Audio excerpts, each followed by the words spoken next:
Hi everyone, welcome back to my YouTube channel. ಇವತ್ತು ಯಾವುದೇ readymade ಮಸಾಲೆ ಪೌಡ್ರನ್ನ ಯೂಸ್ ಮಾಡ್ದೇನೆ ಒಂದು ಯುನೀಕ್ ಮಸಾಲೆನ ರೆಡಿ ಮಾಡಿಕೊಂಡು ಟೊಮೆಟೊ ರೈಸ್ನ ಮಾಡೋಣ ಬನ್ನಿ. ನೋಡಿ, ಇದೇ ನಾನು ಹೇಳಿದ ಯುನೀಕ್ ಮಸಾಲೆ. ಇದನ್ನೇ ಹೇಗೆ ಮಾಡೋದು ಅಂತ ನೋಡೋಣ.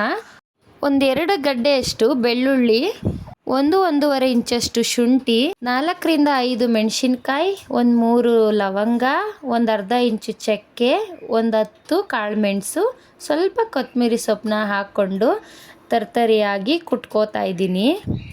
ನಿಮಗೆ ಬೇಕು ಅಂದರೆ ಒಂದು ಮಿಕ್ಸಿ ಜಾರ್ಗೆ ಈ ಇಂಗ್ರೀಡಿಯೆಂಟ್ಸ್ನೆಲ್ಲ ಹಾಕಿ ತರ್ತರಿಯಾಗಿ ರುಬ್ಕೊಳ್ಳಿ. ತುಂಬ ನುಣ್ಣಗೆ ರುಬ್ಬಾರ್ದು, ಟೇಸ್ಟ್ ಚೆನ್ನಾಗಿರಲ್ಲ. ಈ ಥರ ತರ್ತರಿಯಾಗಿ ಇದ್ರೇ ಟೊಮೆಟೊ ರೈಸ್ಗೆ ಟೇಸ್ಟ್ ಚೆನ್ನಾಗಿ ಬರುತ್ತೆ. ನೆಕ್ಸ್ಟು ಒಲೆ ಮೇಲೆ ಒಂದು ಕುಕ್ಕರ್ ಇಟ್ಕೊಂಡು 1 ಟೇಬಲ್ ಸ್ಪೂನ್ ತುಪ್ಪ, 2 ಟೇಬಲ್ ಸ್ಪೂನ್ ಎಣ್ಣೆನ ಹಾಕ್ಕೊಳ್ತಾ ಇದ್ದೀನಿ. 2 ಪಲಾವ್ ಎಲೆ, 1 ಸ್ಟಾರ್ ಹೂವು, 2 ಮರಾಠಿ ಮೊಗ್ಗು, 2 ಏಲಕ್ಕಿ, 2 ಲವಂಗ, ಅರ್ಧ ಇಂಚಷ್ಟು ಚಕ್ಕೆನ ಹಾಕ್ಕೊಂಡು ಚೆನ್ನಾಗಿ ಎಣ್ಣೆ ಮತ್ತು ತುಪ್ಪದಲ್ಲಿ ಅರೋಮಾ ಬರೋವರೆಗೂ ಫ್ರೈ ಮಾಡಿಕೊಂಡು 2 ಮೀಡಿಯಮ್ ಸೈಜ್ ಈರುಳ್ಳಿನ ಉದ್ದಕ್ಕೆ ಸಣ್ಣದಾಗೆ ಕಟ್ ಮಾಡ್ಕೊಂಡು ಹಾಕ್ಕೊಂಡಿದ್ದೀನಿ. ಈರುಳ್ಳಿ ಚೆನ್ನಾಗಿ ಫ್ರೈ ಆದಮೇಲೆ ನಾನು ಕುಟ್ಕೊಂಡಿರೋ ಅಂಥ ಮಸಾಲೆನ ಹಾಕ್ಕೊಂಡು ಚೆನ್ನಾಗಿ ಹಸಿ ವಾಸನೆ ಹೋಗೋವರೆಗೂ ಇದನ್ನು ಫ್ರೈ ಮಾಡ್ಕೊತಾ ಇದ್ದೀನಿ. ಇದಕ್ಕೆ ಸ್ವಲ್ಪನೂ ನೀರು ಹಾಕಿಲ್ಲ. ನೆಕ್ಸ್ಟು ಒಂದು 5-6 ಟೊಮೆಟೊನ ಸಣ್ಣದಾಗೆ ಹೆಚ್ಕೊಂಡು ಹಾಕ್ಕೊಂಡಿದ್ದೀನಿ. ಟೊಮೆಟೊನ ಚೆನ್ನಾಗಿ ಫ್ರೈ ಮಾಡಬೇಕು. ಇದಕ್ಕೆ 1 ಸ್ಪೂನಷ್ಟು ಉಪ್ಪನ್ನ ಹಾಕ್ಕೊಳ್ತಾ ಇದ್ದೀನಿ. 1.5 ಟೀ ಸ್ಪೂನಷ್ಟು ಧನಿಯಾ ಪುಡಿ, ಅರ್ಧ ಟೀ ಸ್ಪೂನ್ ಖಾರದ ಪುಡಿ, ಅರ್ಧ ಟೀ ಸ್ಪೂನ್ ಅರಿಶಿಣ ಪುಡಿ ಹಾಕ್ಕೊಳ್ತಾ ಇದ್ದೀನಿ. ಇದನ್ನು ಚೆನ್ನಾಗಿ ಮಿಕ್ಸ್ ಮಾಡ್ಕೊಳ್ಳಿ.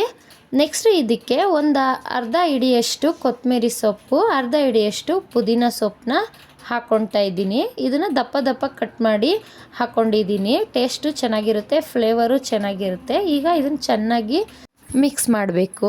ಹಸಿ ವಾಸನೆ ಎಲ್ಲ ಹೋಗಬೇಕು. ಧನಿಯಾ ಪುಡಿ, ಖಾರದ ಪುಡಿ, ಅರಿಶಿನ ಪುಡಿ ಎಲ್ಲ ಹಾಕಿದ್ವಲ್ಲ, ಅದ್ರದ್ದು ಹಸಿ ವಾಸನೆ ಹೋಗೋವರೆಗೂ ಚೆನ್ನಾಗಿ ಫ್ರೈ ಮಾಡಬೇಕು.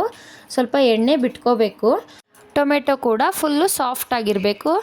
ಈಗ ಬಟಾಣಿನಾದರೂ ಹಾಕ್ಬೋದು, ನೆನೆಸಿರೋದು ಅಥವಾ ಹಸಿದು. ನಾನಿಲ್ಲಿ ತೊಗರಿ ಕಾಳನ್ನ ಹಾಕ್ಕೊಳ್ತಾ ಇದ್ದೀನಿ, ಹಸಿ ತೊಗರಿ ಕಾಳು. ಈಗ ಸೀಸನ್ ಇರೋದ್ರಿಂದ ಸೀಸನ್ ಇರೋವರೆಗೂ ಎಲ್ಲ ಥರ ಅಡುಗೆಗೂ ಹಾಕಿ ತಿಂದು ಆಸೆ ತೀರಿಸ್ಕೊಂಡು ಬಿಡೋದು. ಟ್ರಸ್ಟ್ ಮೀ, ಬಟಾಣಿ ಕಾಳು ಹಾಕಿ ಮಾಡೋದಕ್ಕಿಂತ ಈ ಥರ ಹಸಿ ಕಾಳು ಹಾಕಿ ಮಾಡಿದ್ರೆ ಇನ್ನೂ ಟೇಸ್ಟು ತುಂಬ ಚೆನ್ನಾಗಿರುತ್ತೆ. ಈಗ 3 ಗ್ಲಾಸಷ್ಟು ನೀರು ಹಾಕ್ಕೊಳ್ತಾ ಇದ್ದೀನಿ. ಈ ಗ್ಲಾಸಲ್ಲಿ ನಾನು 1.5 ಅಕ್ಕಿ ತೊಗೊಂಡಿದ್ದೀನಿ, ಹಾಗಾಗಿ 3 ಗ್ಲಾಸಷ್ಟು ನೀರು ಹಾಕ್ಕೊಂಡಿದ್ದೀನಿ. ಈಗ ಇದಕ್ಕೆ ರುಚಿಗೆ ತಕ್ಕಷ್ಟು ಉಪ್ಪನ್ನ ಹಾಕಿ ಚೆನ್ನಾಗಿ ಮಿಕ್ಸ್ ಮಾಡ್ತಾಯಿದ್ದೀನಿ. ಹಸಿ ಕಾಳನ್ನ ಬೇಕಿದ್ದರೆ ನೀವು ಈರುಳ್ಳಿ ಹಾಕ್ದಾಗಲೇ ಹಾಕ್ಕೊಬೋದು ಅಥವಾ ಟೊಮೆಟೊ ಹಾಕ್ದಾಗಲೇ ಹಾಕ್ಕೋಬೋದು. ನಾನು ಈ ಸ್ಟೇಜಲ್ಲಿ ಹಾಕ್ತಾಯಿದ್ದೀನಿ. ಈಗ ಚೆನ್ನಾಗಿ ಕುದಿ ಬಂದಿದೆ. ಈಗ ನಾನು ಮೊದಲೇ ತೊಳೆದು ಇಟ್ಕೊಂಡಿದ್ದಂಥ ಅಕ್ಕಿನ ಹಾಕ್ಕೊಳ್ತಾ ಇದ್ದೀನಿ. ಅಕ್ಕಿ ಹಾಕ್ಬಿಟ್ಟು ಚೆನ್ನಾಗಿ ಮಿಕ್ಸ್ ಮಾಡ್ತಾಯಿದ್ದೀನಿ. ಚೆನ್ನಾಗಿ ಕುದಿ ಬರೋದಕ್ಕೆ ಬಿಡಬೇಕು. ಈಗ ಕುದಿ ಬಂದಿದೆ. ಕುಕ್ಕರ್ ಮುಚ್ಚಳ ಮುಚ್ಚಿ ಈಗ 2 ವಿಷಲ್ ಬರೋದಕ್ಕೆ ಬಿಡ್ತೀನಿ ಮೀಡಿಯಮ್ ಫ್ಲೇಮ್ನಲ್ಲಿ. ಕುಕ್ಕರ್ ತಣ್ಣಗಾಗಿದೆ. ಓಪನ್ ಮಾಡಿ ನೋಡೋಣ. ನೋಡಿ ಎಷ್ಟು ಚೆನ್ನಾಗಾಗಿದೆ. ಕಾಳೆಲ್ಲ ಮೇಲೆ ಇದೆ. ಸ್ವಲ್ಪ ಮಿಕ್ಸ್ ಮಾಡಬೇಕು. ನೋಡಿ ಎಷ್ಟು ಹುಡಿಯಾಗಿ ಬಂದಿದೆ. ಈಗ ಸರ್ವ್ ಮಾಡ್ಕೊಳ್ಳೋಣ. ಈ ಟೊಮೆಟೊ ರೈಸ್ಗೆ ಮೊಸರು ಬಜ್ಜಿ ಒಳ್ಳೆ ಕಾಂಬಿನೇಷನ್ನು. ಮತ್ತು ತರಕಾರಿಯಾಗಿ ರುಬ್ಬಿ ಹಾಕಿರೋ ಮಸಾಲೆ ಅಂತೂ ಆಹಾ ಎಂಥ ಪರಿಮಳ ಬರ್ತಿದೆ ಅಂದರೆ ಸಖತ್ತಾಗಿದೆ. ಟೇಸ್ಟ್ ಕೂಡ ಆಸಮ್ ಆಗಿರುತ್ತೆ. ನೀವು ಒಂದ್ಸಲ ಮನೇಲಿ ಟ್ರೈ ಮಾಡಿ.